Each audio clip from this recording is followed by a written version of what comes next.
The end of an era. R.I.P. Charles. Well, not R.I.P. He's not dead. I can't believe they kicked him out. Oh yeah, Charles Martinet is gone. No more. Why do you think they wanted to move on from him? Well, first of all, let's give a little bit of a salute to the voice of our childhood here. Yeah, moment for Martinet.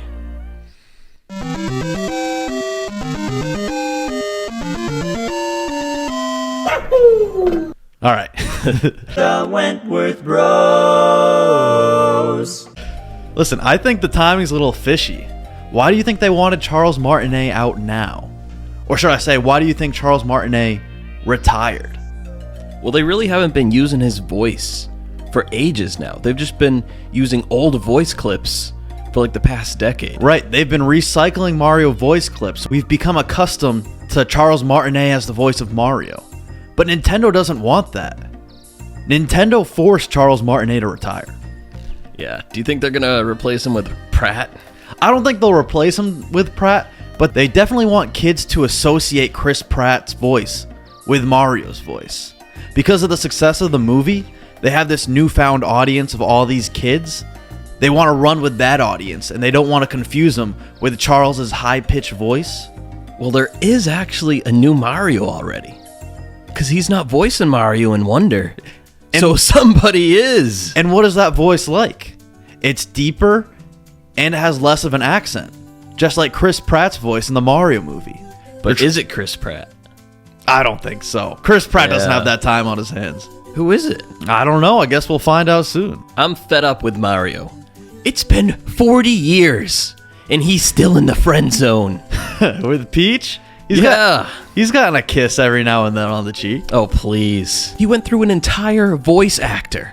Mario, move on, bro. It is time. You got Pauline right down the street from you. Listen, he's just fulfilling his duties as a hero. Who says he even wants to get with Peach? Oh, please. You know deep down in his heart, that's what he wants. But he's got to move on. He's got Pauline in the bag right now. You saw what she did to you in Super Mario Odyssey, Mario. Kick her to the curb and get with Pauline. What about Rosalina? I know she's floating around, literally. Isn't she old? I feel like she's thousands of years old. Yeah, definitely. Yeah, she's too mature for Mario. He's too much of a nice guy. And not getting anything in return. I just got to rant real quick, because you know how in all the old cartoons, the chivalrous thing to do for a man is lay his jacket down on a puddle for a woman to cross over? Yeah, pretty bizarre. I can't believe that was like an expectation back in the day, and people actually thought that was chivalrous. That's the most ridiculous thing on the planet. Yeah, do you think that ever actually happened? It shouldn't have, because it just makes everything worse for the woman. If she's wearing heels, she's gonna get her heel caught on that jacket and trip. Yeah. And then the amount of time it takes to take your jacket off, lay it down, have the woman cross over instead of just walk around the puddle. Yeah, come on, use your brain. And then when the time presents itself to actually be chivalrous, where your woman's feeling cold, and all you have is this disgusting wet jacket to throw over her shoulder, it's ludicrous. It's a good thing that trend died down. Yeah, if that was ever a thing, that seems insane. Well, I'm just glad it's not a thing anymore. Guess these characters' weights. Wario. Ooh, he's a big boy. 260. 308 pounds. Oh my gosh. He's a beast. He's a short guy, too. That's tough. He's got to be like 3 times Mario. At least. Goku. Goku's shredded, but he's got that muscle mass. Yep. 185. You're going to be shocked. He's 137 pounds. Wow. I did not expect that. Japanese anime characters are notorious for being like underweight. Bro is on a cut for real. Sonic. Okay, he's a hedgehog. 15 pounds. No, he's a giant hedgehog. 77 pounds. Oh my gosh. How does he move so fast carrying all that weight? Pikachu. Now this is the small one. 4 pounds. Pikachu averages 13 pounds. Wow, bigger than I thought. Master Chief. Okay, he's just a regular guy. In the suit. Oh, okay. Suit's gonna add a lot of weight, I think. Yep. 260. 1,000 pounds, exactly. No, that's impossible. Yeah, that's a heavy-ass suit. And finally, Link. Link's a small boy. 120 pounds. So, in Tears of the Kingdom, Link weighs exactly 10 apples. Now, we don't know how much these apples weigh in Hyrule, but that's crazy. He doesn't even weigh a pound? What's going on here? 2 pounds? 3 pounds? Hey, maybe they're big apples. You know, I want to see Link get involved in the Mario movies somehow. How could they possibly tie him into the Mario movie, though? Well, he's been floating around with different references to Mario games and stuff. I'm sure he could link his way in there somehow. Yeah, ooh, nice pun. Maybe the sequel, who knows? I doubt it. They got so many other characters they gotta bring into that sequel. Well, did you know a sequel isn't even confirmed? Really? Still? Yeah. The post-credit scene in the Mario movie wasn't even supposed to tease a sequel. Really? It was actually just a nod to the Jurassic Park movies. But maybe also a sequel. No, because nothing was confirmed or in the works or anything at that time. They just wanted to pay homage to Jurassic Park. Because surprisingly, there's a connection between the two movies. What's the connection? In the original Super Mario Bros. Movie, back in 1993, Yoshi was a real dinosaur. Oh, yeah. I remember. As ridiculous as that was, the technology they used to portray Yoshi as a dinosaur was actually the technology they needed to portray the dinosaurs in Jurassic Park. So without that Mario movie, we would never get Jurassic Park. So to pay tribute to that connection, in the post-credit, they had Yoshi hatching in the theme of Jurassic Park. Was the theme really Jurassic Park? Yeah, it was a nod to the raptor hatching in Jurassic Park. I'll have to watch that back. So it wasn't to tease Yoshi in the sequel or anything. Of course, that's what writers would hope, I'm sure. But nothing's been confirmed yet for the sequel. Yeah, well, it was a great success, so I'm sure they're going to make a number two. I mean, they have to at this point. We're talking Mario movie, Donkey Kong movie, get a Legend of Zelda movie, Fox movie, Smash Bros movie. I want everything now. Like a spin-off of the Minions, the Bowser Minions, though. Yeah, they were some of the best parts of the movie. And we didn't even get to see all the minions. Missing Boo. Yeah, no Boo. Did we even see a Chain Chomp? No Chain Chomp, I don't think. Well, it's because Chain Chomps aren't bad guys. They're like the main bad guy. I remember him, he was number 1 in Super Mario 64, the first one. No, he's not even part of the Koopa Troop. Think about it. Why would these Chain Chomps willingly get tied to random places of the Mushroom Kingdom?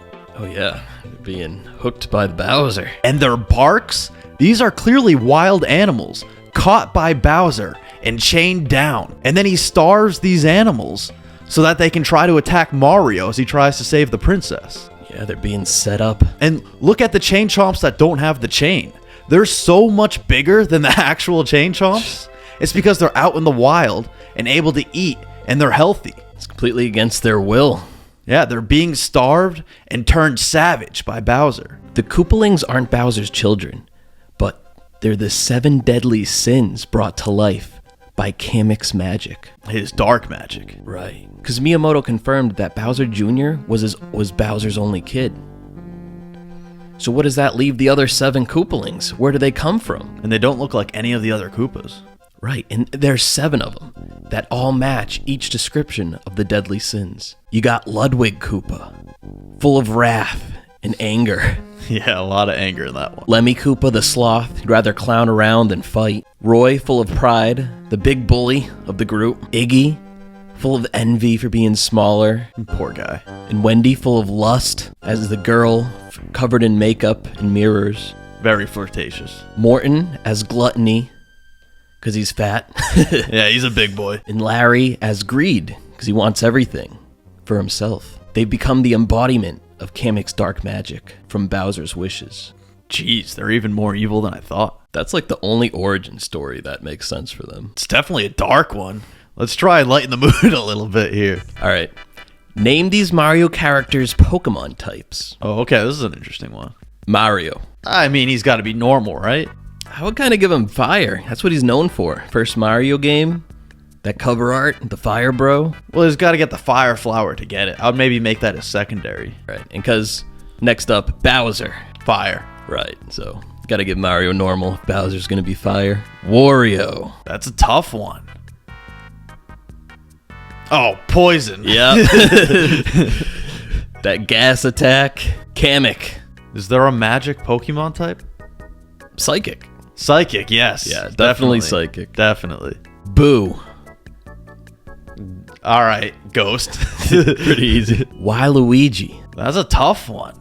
I'd say dark. I might go ground because he carries that piranha plant around. I like dark because he's purple. He's got like a dark vibe to him. Mysterious Waluigi. Peach. Give me fairy. Yeah, that fits. She's got that magic in that new game coming out. DK. Fighting. Come on. He's got the boxing glove and everything. 100%. Luigi. He may just be normal too. I would almost say flying. 'Cause he's got that high jump that like travels for a while. Yeah, he does have hops. And Toad. Oh, Toad is ground. He's a mushroom. Oh, we can't forget Yoshi.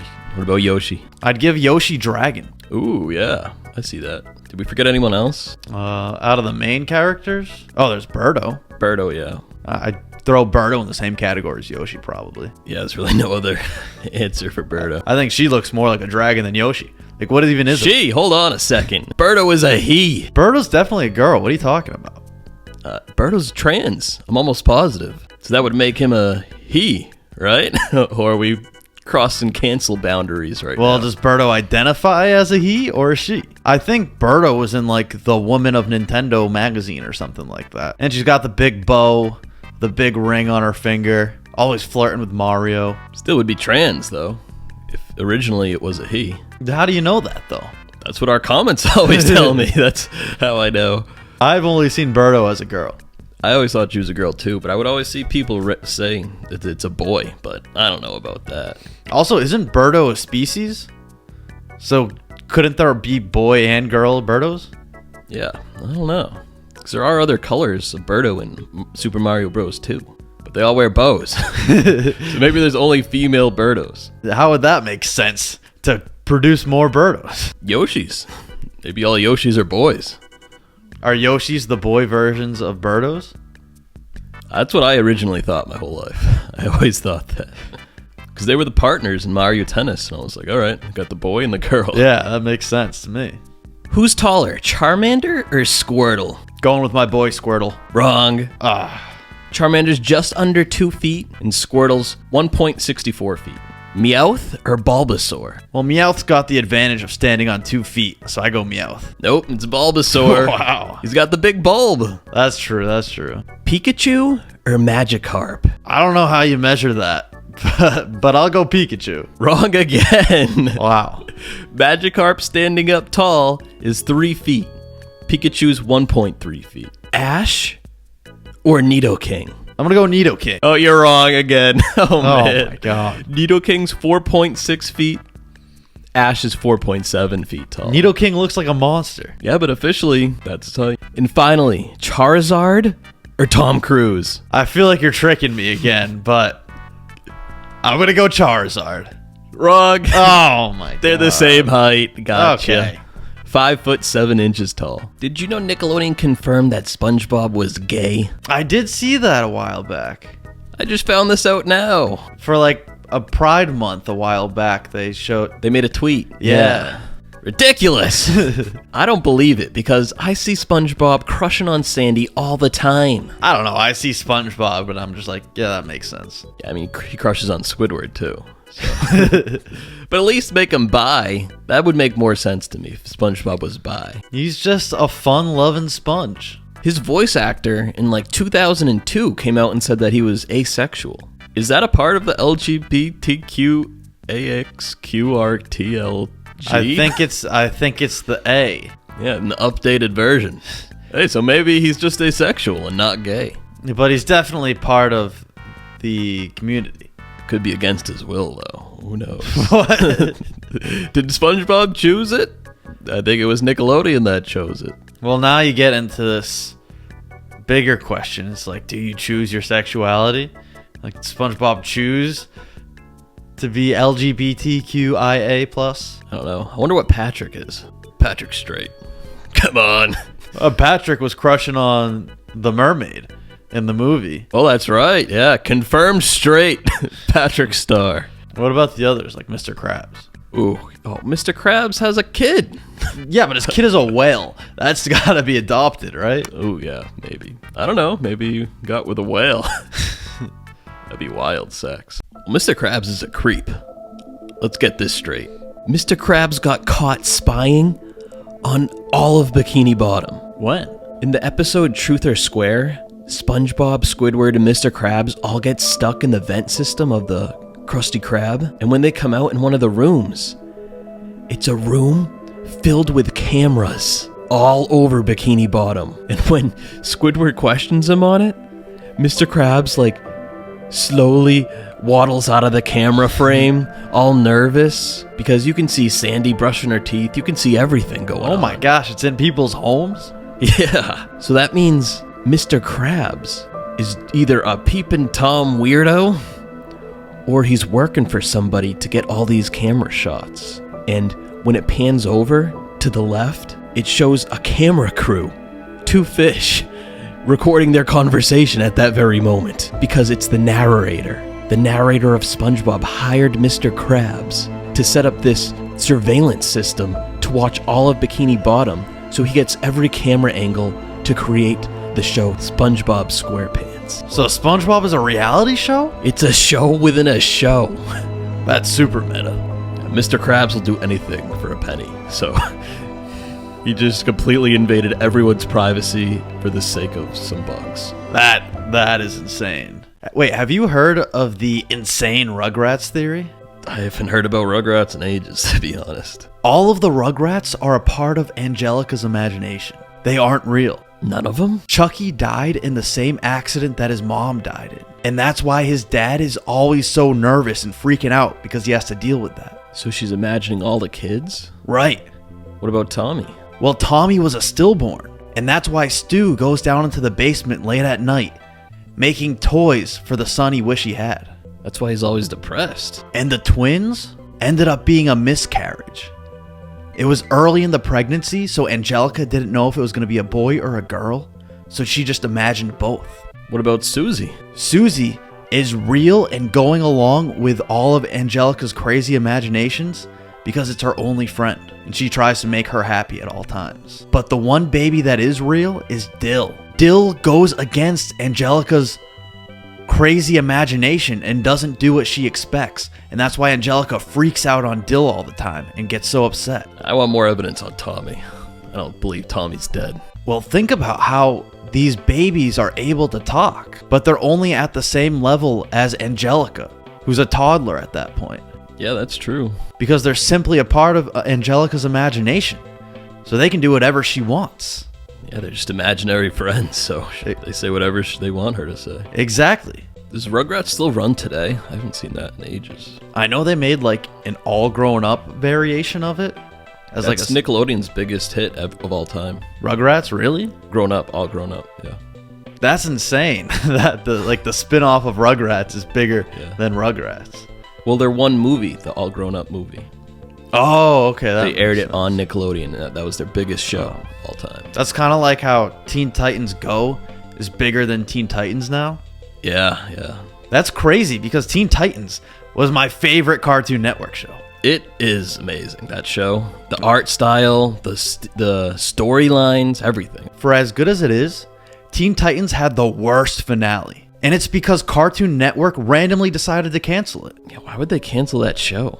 So good. Everyone loved it, and Cartoon Network randomly decided to cancel it. So as an FU to Cartoon Network, the Teen Titans team actually made Cartoon Network the final enemy in the finale.